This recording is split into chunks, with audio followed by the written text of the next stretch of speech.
Does anyone have just maybe one story they could share with us about one of those challenges and what you think you might do? Becky, go on, share with us.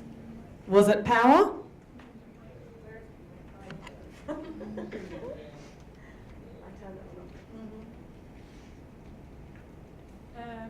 Yeah, I'm reflecting on just one. I think we've got a few.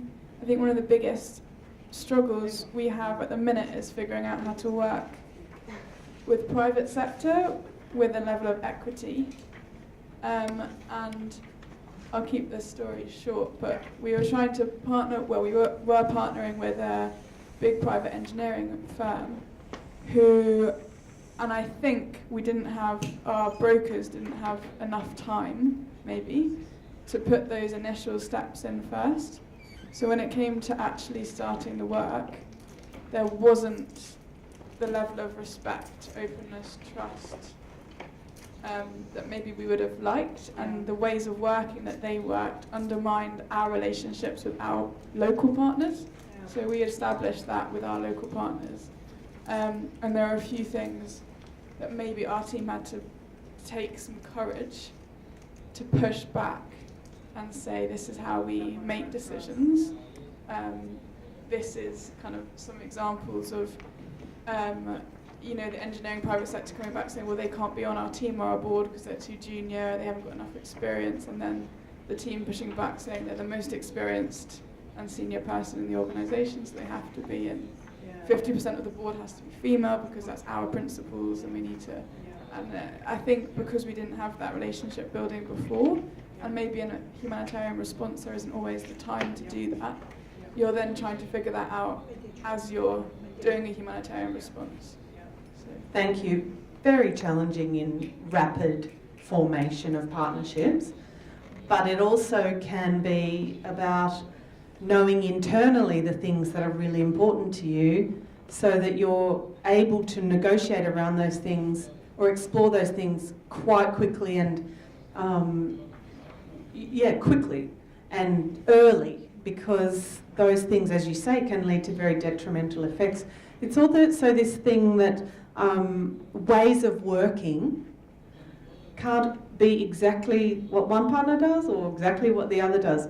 They actually end up needing to be the way of working that suits the partnership, right? And so to just impose from one, or it has to be this way, this formation of board, these decisions, So those things, they can be take a bit of time to work out, but actually taking the time will save you the time.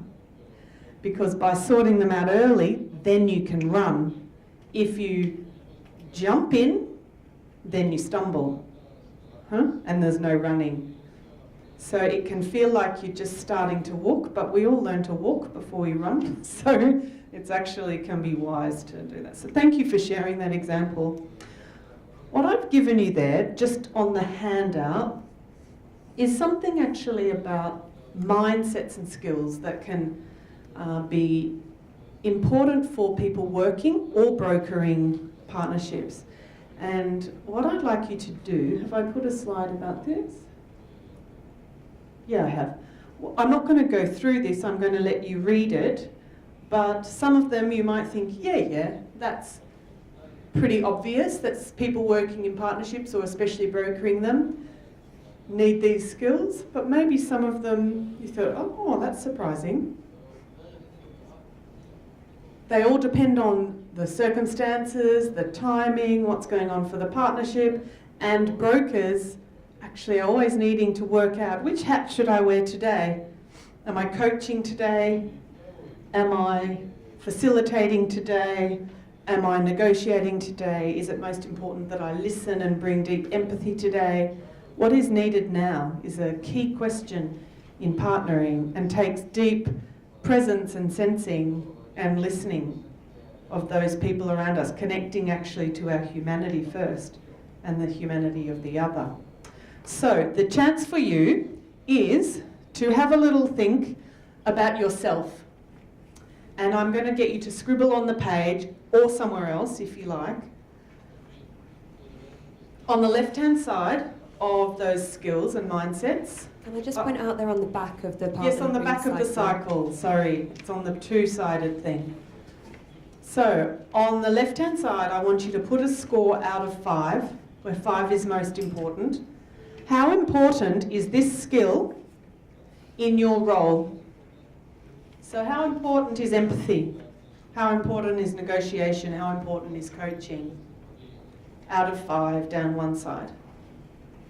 Then when you're done, on the other side, out of 5 as well, how confident or competent do I feel with this skill or mindset? And it's just a very quick way in for you to be having a think about possible areas of growth for you in your partnering work. Because if you discover something's very important, that actually, oh, I don't feel very confident in that, that might be something that's worth growing in for you. So on the left, how important it is in your role with partnerships, and on the right, how confident you currently feel with that. Just for a minute or two.